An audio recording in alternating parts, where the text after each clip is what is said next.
Problem करेगा।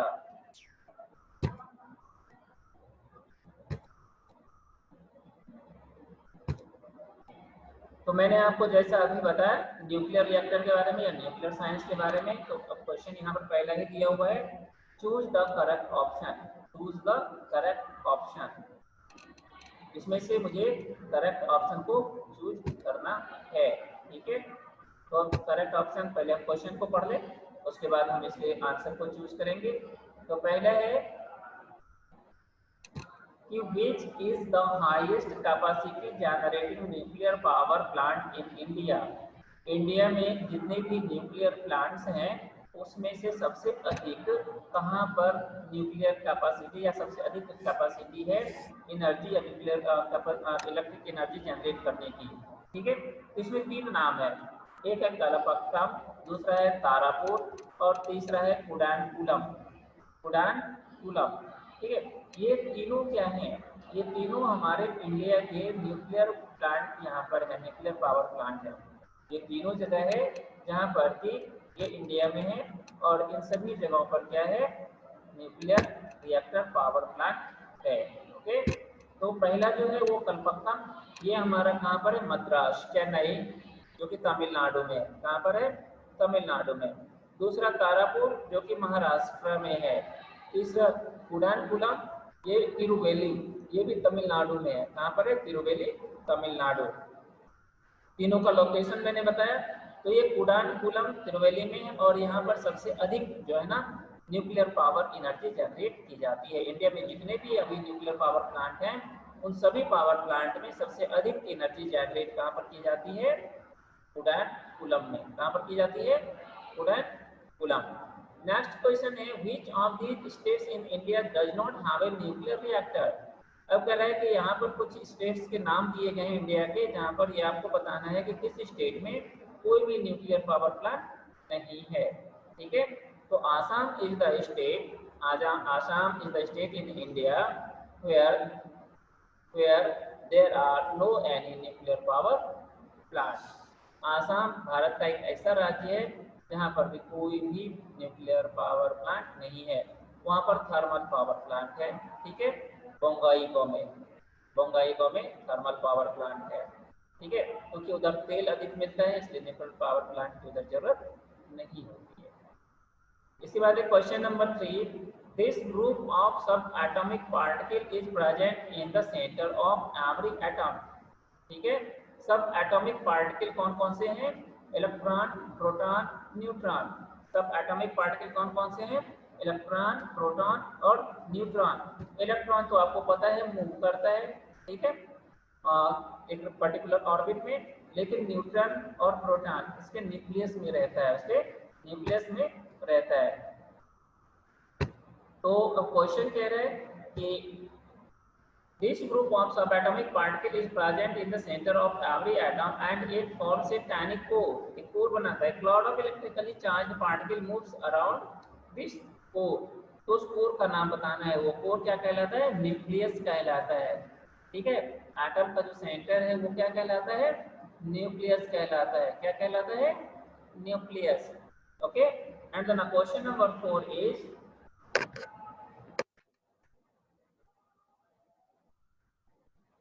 which pioneer in physics, ठीक है। फिजिक्स के कौन से ऐसे बड़े विद्वान हैं जिन्होंने प्रपोज किया था एटॉमिक मॉडल को और उसने ये प्रूव किया था जो पॉजिटिव इलेक्ट्रिक चार्ज है किसी भी एटम में वो क्या होता है, न्यूक्लियस में कॉन्सेंट्रेट होता है, ठीक है, न्यूक्लियस में रहता है। तो ये थे हमारे रदरफोर्ड, कौन थे, अर्नेस्ट रदरफोर्ड ने एक न्यूक्लियर मॉडल दिया था जिसमें उसने बताया था कि इलेक्ट्रॉन, प्रोटॉन और न्यूट्रॉन जो सब एटॉमिक पार्टिकल हैं किसी भी एटम्स के, उसमें से इलेक्ट्रॉन क्या करता है, सराउंडिंग में मूव करता है, लेकिन प्रोटॉन और न्यूट्रॉन उसके सेंटर में या न्यूक्लियस में रहता है, ठीक है।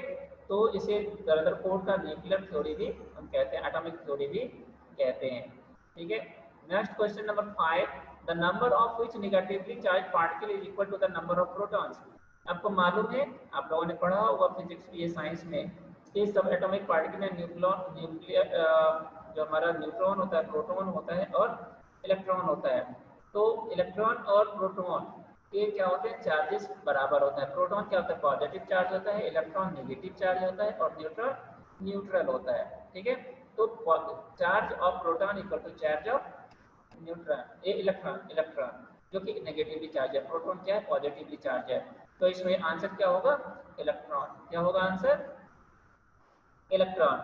Next question number 6, which scientist worked on the expansion of gases and atomic theory, या एटॉमिक थ्योरी के ऊपर बहुत अधिक काम किया था, वो वैज्ञानिक था हमारा कौन सा, Dalton, John Dalton. John Dalton बहुत बड़े क्या थे, रसायनविद थे, साइंटिस्ट थे, केमिस्ट्री से रिलेट करते थे, और इन्होंने बहुत ढेर सारी थ्योरी से रिलेटेड दी है। इसके बाद है 7, in 1905 Albert Einstein published his famous theory from which he derived his equation E equal to mc square। इसे हम कहते हैं theory of relativity, theory of relativity. Okay, and now question number 8, in this process of nuclear decay the nuclei attain a stable configuration by emitting certain particles, what is this process called। मैंने अभी जब मैंने class शुरू किया तो उसके पहले मैंने आपको इसके बारे में कुछ थॉट्स बताए थे। ठीक है, रेडियो एक्टिविटी, रेडियो एक्टिविटी के बारे में बताए थे कि कुछ ऐसे एलिमेंट्स होते हैं जिसे हम रेडियो एक्टिव एलिमेंट्स कहते हैं, और वो एलिमेंट्स हमेशा क्या करता है, अपनी एनर्जी को रेडिएट करता है। जैसे मैंने यूरेनियम, थोरियम के बारे में आपको बताया। ठीक है, यूरेनियम, थोरियम, रेडियम, ये सभी रेडियो एक्टिव एलिमेंट्स होते हैं और ये लगातार अपनी एनर्जी को रेडिएट करते हैं, और इस फिनोमिना को हम रेडियो एक्टिविटी कहते हैं। क्वेश्चन नंबर 9 कह रहे हैं, this is a special unit constructed to include all the equipment and material necessary for producing nuclear fusion in a control way, name the unit. ठीक है, मैंने ये भी बताया था कि वैसे जगह पर या वैसे प्लेस या वैसे डिवाइस जो कि इन सभी प्रोसेसेस को कंट्रोल करता है उसे हम न्यूक्लियर रिएक्टर कहते हैं। उसे हम क्या कहते हैं, न्यूक्लियर रिएक्टर कहते हैं। ठीक है, ये आपका कंप्लीट। अब इसके बाद जो नेक्स्ट है वो आपका टॉपिक रिलेटेड है इंडियन हेरिटेज से रिलेटेड। ठीक है, कि इंडिया के अलग अलग स्टेट में कौन कौन से कल्चर पाए जाते हैं, उस कल्चर्स के बारे में आपको बताना है। ठीक है, ध्यान से सुनिए। इसके बाद जब मैं इसे कंप्लीट कर दूंगा, क्लोज कर दूंगा, फिर मैं क्वेश्चन पूछना शुरू कर दूंगा आप लोगों से। ठीक है, इसलिए ध्यान से मेरी बातों को अभी सुनिए। कह रहा है कि blue pottery is a famous craft of Jaipur in Rajasthan. ठीक है, राजस्थान के जयपुर में एक फेमस पॉटरी कला है। ठीक है, जो कि जयपुर में मुख्य रूप से पाया जाता है। ठीक है, blue pottery is famous craft. Blue pottery Rajasthan के जयपुर का एक फेमस क्या है, क्राफ्ट है। The traditional Kerala sari is of white in colour with A golden border is called. ठीक है, केरल में एक विशेष प्रकार की साड़ी होती है जिसका बॉर्डर क्या होता है, गोल्डन कलर का होता है, और उस साड़ी को कहते हैं काशाबू। क्या कहते हैं, काशाबू।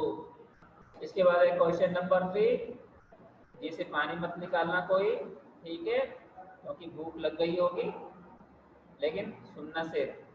The Indian food platter which has portion of different dishes is also known as थाली। होटल में जब खाना खाने जाते हैं, ठीक है, तो वहाँ क्या बोलते हैं, थाली दे दो। थाली में क्या होते हैं, अलग अलग अलग तरह के क्या होते हैं, सेपरेटेड पार्ट होते हैं, उसमें अलग अलग तरह के डिशेस होते हैं। ठीक है, थाली। Next question, the tie and dye textile of Gujarat and Rajasthan are known as bandhani. Bandhani एक प्रकार का, वहाँ विशेष प्रकार का क्या है, टेक्सटाइल है, कलर है उसमें बंदानी। ठीक है, कलर होता है, बंदानी कलर होता है, जो कि राजस्थान का बहुत फेमस टेक्सटाइल मैन्युफैक्चरिंग यूनिट है। ठीक है, उसके बाद है question number 5, in southern state of India food is served on dash leaf. Southern की क्या बात, हम लोग भी कभी कभी अपने गाँव के इधर जाते हैं तो हम बनाना लीफ पे ही खाना खाते हैं, क्योंकि उसे बहुत ही शुद्ध माना जाता है। यदि कोई भोज होता है या सामूहिक यदि कोई फास्टिंग होता है तो उसमें क्या होता है, बनाना लीफ पे खाया जाता है। ठीक है, तो इसका आंसर क्या है, बनाना। कह रहे सरसों द साग एंड मक्के की रोटी, पंजाब का ये बहुत ही ज्यादा फेमस क्या है, ये बहुत ही ज़्यादा फेमस फूड है, ठीक है, बहुत ही फेमस फूड है। इसके बाद नेक्स्ट क्वेश्चन है dash is a form of dance, ठीक है, ये इसमें कह रहा है कि आपको बताना है कि ये कहाँ का डांस का फॉर्म है, ठीक है, जो कि गुजरात में मुख्य रूप से पाया जाता है। आपने देखा होगा एक आता है कौन सा, किसका उल्टा चश्मा, एक आता है ना किसी का उल्टा चश्मा, एक सीरियल आता है, ठीक है, जेठालाल वाला, तो वो दो डंडी से उसमें खेलते हैं, कहते हैं ना दो डंडी हाथ में लेके डांस करते हैं, ठीक है, तारक मेहता का उल्टा चश्मा, ठीक है। तो उसमें अक्सर जो है जो तारक मेहता की, सॉरी कौन है, जेठा भाई की बीवी, पता नहीं, वो अक्सर गरबा करती है, डांस करती है दो डंडी से, करते हैं ना, तो उस डांस को हम क्या कहते हैं, गरबा, उस डांस को क्या कहते हैं, गरबा डांस कहते हैं, ठीक है। इसके बाद नेक्स्ट क्वेश्चन है dash is a form of dance of Kerala which is performed only by male artist, ये एक प्रकार का केरल का डांस है जहाँ पर कि सिर्फ मेल आर्टिस्ट ही उस डांस को प्ले करते हैं, और उस डांस का नाम क्या है, कथकली, इस डांस का नाम क्या है, कथकली।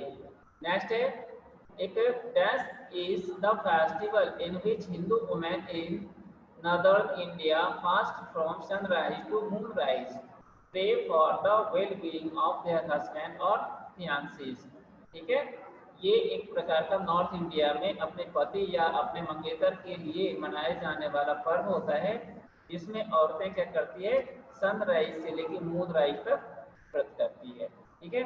तो ऐसे व्रत को नॉर्थ इंडिया में करवा चौथ कहते हैं, क्या कहते हैं, करवा चौथ। लेकिन इसके अलावा नॉर्थ इंडिया या ईस्ट इंडिया में इसके पैरेलली दूसरा पर्व मनाया जाता है अपने हस्बैंड के लिए, जिसे कहते हैं तीज, ठीक है, क्या कहते हैं, तीज, ओके। तो ये दोनों चीज मैंने आपको बता दिए, और इसमें अब मैं आपको अनम्यूट करके आपको जो भी चीज पूछना हो आप पूछ सकते हैं, ठीक है। वो थोड़ा सा मुझे चेहरा दिखाएंगे अपना, मिस्टर ए के चले गए, ध्यान रखिए मैं दोबारा बोल दे रहा हूँ, जो पर्टिकुलर स्टूडेंट्स का नाम है आप उसी नाम से आप एडमिट होइए, यदि आप अपने उस नाम को नहीं आप दे रहे हैं तो मैं किसी दूसरे नाम को, शॉर्टकट नेम को, निक नेम को, लोगोस को, इमोजीज को एडमिट नहीं करूँगा। समझ में आ गई सभी बच्चों को, ध्यान रखिए इस बात का, फिर आपका क्लास सफर करेगा, मैं बिल्कुल आपको एडमिट नहीं करूंगा। समझ में आ गई, इतनी बात समझ में आ गई ना सभी को, ध्यान रखिएगा। और जो ये बच्चे इन सबको आज नोटिस जाएगी और अगली क्लास में मैं एडमिट नहीं करूंगा। आदित्य चौहान, यश चौधरी, ठीक है, जो भी बच्चे अपना बंद करके बैठ जाते हैं या सो जाते हैं उन सभी को आज मैं यहाँ से नोटिस भेजता हूँ, कल से उनको एडमिट नहीं करूँगा क्लास में। आदित्य चौहान, शिखा दीक्षित, कार्तिक चौहान, जो भी ऐसे बच्चे हैं कल से मैं इन्हें क्लास में एडमिट ही नहीं करूँगा। बार बार बोल रहा हूँ सभी को, वीडियो बंद करके बैठ जाते हैं, सो जाते हैं, बिल्कुल एडमिट नहीं करूँगा।